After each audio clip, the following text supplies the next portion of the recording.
Yes, nkulamusizaako nnyo mukwano gwange yonna gy'osinzira okubanga otuwuliriza gwenna omuwuliriza wa UG Update TV. Mukola kyamaanyi nnyo okwekuumira ku mayengo gano. Mmwe abali emitala w'amayanja, abali mu diaspora, nammwe mbalamusizaako nnyo sibeerabidde kubanga yemmwe mpagi luwaga abayimirizzaawo amayengo ga channel eno okubanga ekulaakulana n'okutuusa eddoboozi lyammwe eri abantu be muba mwagala libatuukeko bonna bonna. Abali emitala w'amayanja yemba menye ntya abali Qatar, Dubai, US, UK, abali mu South Africa, abali ku muliraano mu Kenya, Nairobi, abali mu Canada, abali mu Dubai, mwenna mbanirizaako nnyo mwe bali kwekuumira ku mayengo gano aga UG Updates TV. Kakati nno era mu ngeri y'emu twagala obbategeeza mikwano gyaffe nti enamba y'essimu gye tutadde mu WhatsApp gy'olaba eyo eri mu kikala ekimyufu, eri mu people power color. Eyo nno gw'ayagala okuba ng'olanga naffe gy'ogenda okuba ng'oyitako gwe mukwano gwange gw'ayagala okukola advertisement osobola okuba ng'okuba bizinesi y'abantu, enamba gy'oba oyitako ojja kuba ng'osobola bulungi nnyo communicatinga naffe buli kyonna ky'onooba oyagala tuteeseganyeemu nakyo gwe ali eyo ampuliriza. Mbeebazaamu ak'ensusso mmwe abagenze mu maaso okukola omulimu gw'okusubscribinga kweno channel. Buli w'osubscribinga kimanye nti oba oyongeddeko eddaala kweno channel. So mmwe mbeebazaamu ak'ensusso nammwe ababyagaliza ab'enganda bako n'ab'emikwano mbakubiriza okusubscribinga ku UG Updates TV mukolera ddala ekintu ky'amaanyi. Weewaawo naawe gwe atannaba kuba ng'otwegattako nga oliko gwe atuwuliriza osobola okugenda wansi awo waliwo ekigambo subscribe n'okikoonamu ojja kuba ng'osobola bulungi nnyo otwegattako. Buli w'osubscribe nga kitegeeza oba ogenda kuba ng'ofollowinga buli kyonna ekigenda mu maaso ekikolebwa ku mukutu guno ogwa UG Updates TV. Kitegeeza ki? Nti gwe ayagala okuba ng'otufollowinga bw'oba omaze okusubscribinga teweerabirako na mukadde, genda wansi wali okoonene mukadde osobole okuba ng'ofuna notification message. Buli w'okoona mukadde wabeerawo ka notification message akajja akakulaga nti nno waliwo information erinkinze ku UG Updates TV gwe mukwano gwange ali eyo mpuliriza. Ng'era we mbeebazizza ekyensusso nammwe abajja mu comment section mbeebaza.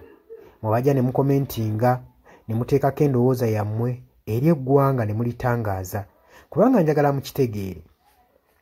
Lwaki mbakubiriza nnyo okujja mu comment section otangaaze omukulembeze ku ki ekituufu ky'ateekeddwa okukola. Bangi tubalonda bulijjo ne tulowooza nti nno be basinga mu basinga. Leka kulonda mukulembezeewo oba mubaka we agenda obbakulembera gwe n'olowooza nti nno buli kimu agenda kuba akyemalirira. Kimanye nti nno omulonze bulonzi mukulembeze kukulembera oba kukulembera kitundu kyammwe.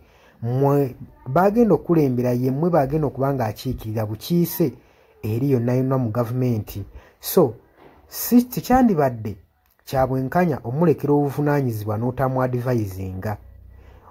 Ky'oba olaba mbakubiriza okujja mu comment section muteekewo endowooza zammwe musobole okutangaaza ku bakulembeze bammwe ku biki ebituufu bye bateekeddwa okukola.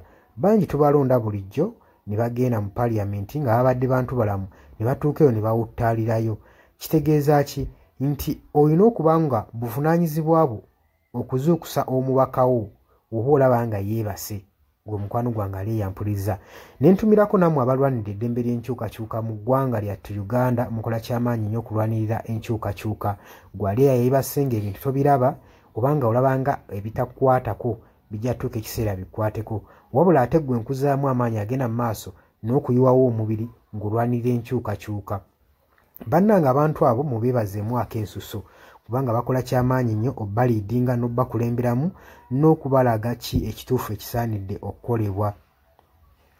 Mukimanye mu nsi we tuba tubaako be tulwanirira oba be tuluubirira si lwakuba nti nno tukolerera oba abasinga bayinza olowooza nti omuntu ogenda mu maaso n'okuba nga alwanirira enkyukakyuka alina bye yeeyagaliza nga ye omuntu. Kino njagala okukibategeeza nti mu kulwana ebiseera ebisinga weewaawo tetufuna ekyo kye tuba twagala kye tuba tuluubirira. Naye okulwana tusuubira wano mu kulwana tuba n'essuubi nti tusobola okufuna ekyo ekitugwanira. Kati naawe mukwano gwange ali eyo alwanira enkyukakyuka kino kankikutegeeze wandibanga nno oli eyo olwana nga tumanyidde ogenda kifunamu weewaawo oyinza obutafuna ekyo ky'oyagala naye osobola okufuna ekyo ky'ogwanira. So tulwana olw'enkyukakyuka nga tulwanirira okufuna ekyo kye tugwanira. Kati gwe mukwano gwange ky'ofuna kye kiggwanira eyo gy'oli. Wandibanga ky'oyagala okifuna naye kye kiggwanira. Bangi mugenda ne muwambatalira eyo mu bibiina by'obufuzi ne babafujjirira omusimbi. Yes, ssente ozifuna bazikuwa era obulamu bwo bweyagala naye okakasa ekyo kye bakuwa kibakufujjirira mu kabaasa kye kiggwanira. Ebiseera ebisinga ffe tetulwana olw'okuba nti no twagala kufuna ebyo bye twetaaga. Nedda, wabula tutunuulira nnyo pointi eno nti kye tugenda oba kye tulwana kyenfuna kyengwanira. Mutuufu ogenda n'oweetunulamu n'olaba nga kyofuna si kyokola ki si kyogwanira nga ggwe munnansi. Ky'oba ovaayo n'embavu osobole okuba nga olwanirira enkyukakyuka gwe mukwano gwange ali eyampuliriza. Nja basaba kano akatambi tugende maaso n'okuba nga tukasheyalinga buli muntu ategeere kiki ekigwanidde okukolebwa na lwaki enkyukakyuka esaanidde okubeerawo mu ggwanga lyattu Uganda. Si lwakuba nti oli bulungi kati, wabula wandibanga oli bulungi naye ekyo ky'ofuna ky'ogwanira. Ekyo kye kibuuzo. Era naawe osobola okujja mu comment section n'onteerawo endowooza yo nti gwalemesa enkyukakyuka ky'ofuna ky'olwanira. Muli ku Yugi Update TV ku musinzi oba nga mutuwuliriza mwebale kwekuumira ku mayengo gano. Ngenda maaso n'okukubiriza mmwe abatannatwegattako kirira wansi waliwo ekigambo subscribe kikoonemu obeere ng'otweyungako. Ennamba eyo gye ntaddeawo nabagambye dda gwagala okulanga naffe gy'oba oyitako ojja kuba ng'osobola okommunikatinga. Mbaagala nnyo mweraba era nga mbaagaliza ebisinga.